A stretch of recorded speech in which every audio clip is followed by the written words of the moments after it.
السلام علیکم ورحمۃ اللہ وبرکاتہ۔ نحمدہ ونصلی علی رسولہ الکریم، اما بعد، فاعوذ باللہ من الشیطان الرجیم، بسم اللہ الرحمن الرحیم۔ الصلاۃ والسلام علیک یا رسول اللہ وعلی آلک واصحابک یا حبیب اللہ۔ دنیاوی عروج و ارتقاء کی دوڑ میں اللہ عز و جل اور رسول خدا صلی اللہ تعالی علیہ وسلم کے فرمان اور ان کے احکام سے چشم پوشی ہی تک بات نہیں رہی، بلکہ بے باکی سے فرمان اور احکام کے خلاف کرنا یہ عام سی بات ہو گئی ہے، اور پھر اس پر اپنے کو مومن کامل سمجھنے اور ثابت کرنے میں کوئی کسر باقی نہیں رہنے دیتے۔ اے ایمان والے بھائیوں اور اے ایمان والی بہنوں، جان بوجھ کر اپنے آپ کو اللہ تعالیٰ کے عذاب کا حقدار نہ بناؤ۔ زندگی کے ہر مرحلے میں اسلامی اور قرآنی قانون کی مکمل طور پر پاسداری کرنا اپنے اوپر لازم کر لیجئے، چونکہ مومن بندوں کا سارا کام اللہ کی رضا کے لیے ہونا چاہیے۔ کوئی کتنا ہی بڑا اور نیک کام ہو، مگر اللہ رسول کی رضا کی نیت سے نہیں ہونے سے اس کار خیر پر کوئی ثواب اور اجر نہیں ملتا۔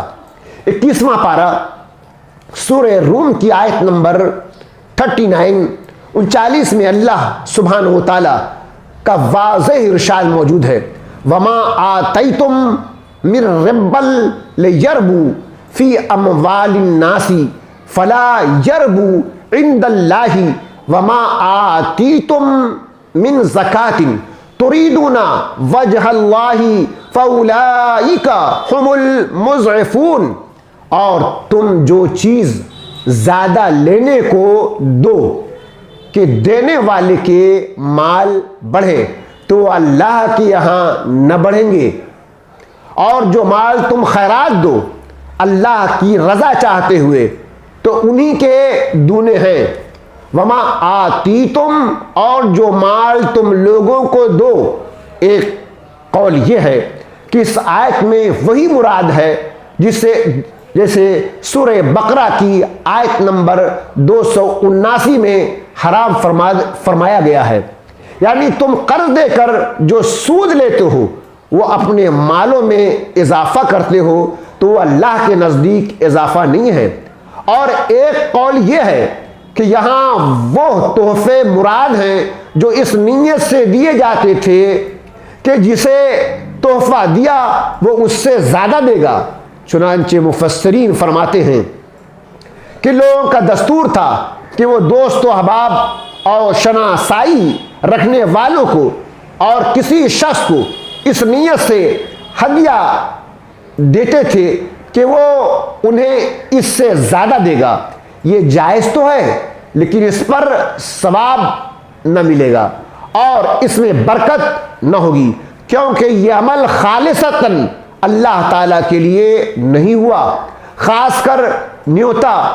تحفہ، تحائف دینے والوں کے لیے، اور پھر جو شادی بیاہ وغیرہ میں اپنے عزیز و رشتہ داروں یا دوست و احباب کے ساتھ لین دین کرتے ہیں، اس آیت میں ان لوگوں کے لیے نصیحت ہے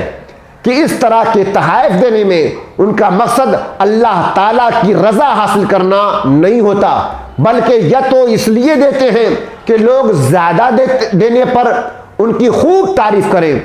یا اس لیے دیتے ہیں کہ خاندان میں ان کی ناک اونچی رہے، یا صرف اس لیے دیتے ہیں کہ انہیں 5 کے 10,000 ملے۔ ایسے لوگ ثواب کے مستحق نہیں ہیں۔ وما آتیتم من زکات تریدون وجہ اللہ، اور جو تم اللہ کی رضا چاہتے ہوئے زکات دیتے، یعنی جو لوگ اللہ تعالیٰ کی رضا چاہتے ہوئے زکات اور دیگر صدقات دیتے کہ اس سے بدلہ لینا مقصود ہوتا، نہ نام و نمود، تو انہی لوگوں کا اجر و ثواب زیادہ ہوگا اور انہیں ایک نیکی کا ثواب 10 گنا زیادہ دیا جائے گا۔ زکوٰۃ اور صدقات اللہ تعالیٰ کی رضا حاصل کرنے کے لیے دیا جانا چاہیے۔ یہ بات سمجھ لینی چاہیے کہ اپنے مال کی زکوٰۃ دی جائے یا دیگر نفلی صدقات نکالے جائیں، سب میں صرف اللہ تعالیٰ کی رضا مقصود ہونا چاہیے، تاکہ اس پر انہیں کثیر اجر و ثواب ملے، اور یہ مقصد نہ ہو کہ اس کے بدلے میں زکوٰۃ لینے والا ان کی خوب آؤ بھگت کرے، ان کا خدمت گار بن کر رہے، ان کا ہر ایک کام اشارے پر بجا لائے، ہر وقت ان کا احسان مند رہے، لوگوں میں ان کے نام کا خوب چرچا کرے، اور لوگ ان کے صدقات وغیرہ کی کثرت سے تعریفوں کا پل باندھیں۔ اگر اس مقصد سے زکوٰۃ اور صدقات وغیرہ دیتے ہیں تو ثواب ملنا تو دور کی بات ہے، الٹا اس کے گناہوں کا میٹر تیز ہوتا جاتا ہے۔ لہذا زکوٰۃ دی جائے یا صدقات بہر صورت صرف اللہ تعالیٰ کی رضا حاصل کرنے کے لیے ہو، اس کے علاوہ کوئی اور مقصد نہ ہو۔ نیز جو لوگ زکوٰۃ کے حقداروں کو زکوٰۃ اور صدقات وغیرہ دیتے ہیں اور یہ دعویٰ کرتے ہیں کہ وہ اللہ تعالیٰ کی رضا حاصل کرنے کے لیے ایسا کر رہے ہیں، پھر اگر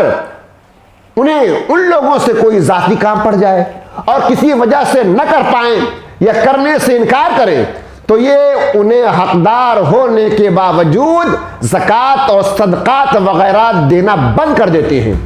کیونکہ وہ ان کا ذاتی کام نہیں کر سکے۔ حضرات اپنے دل کی حالت پر خود ہی غور کر لیں، اگر واقعی انہوں نے اللہ تعالیٰ کی رضا حاصل کرنے کے لیے زکوٰۃ اور صدقات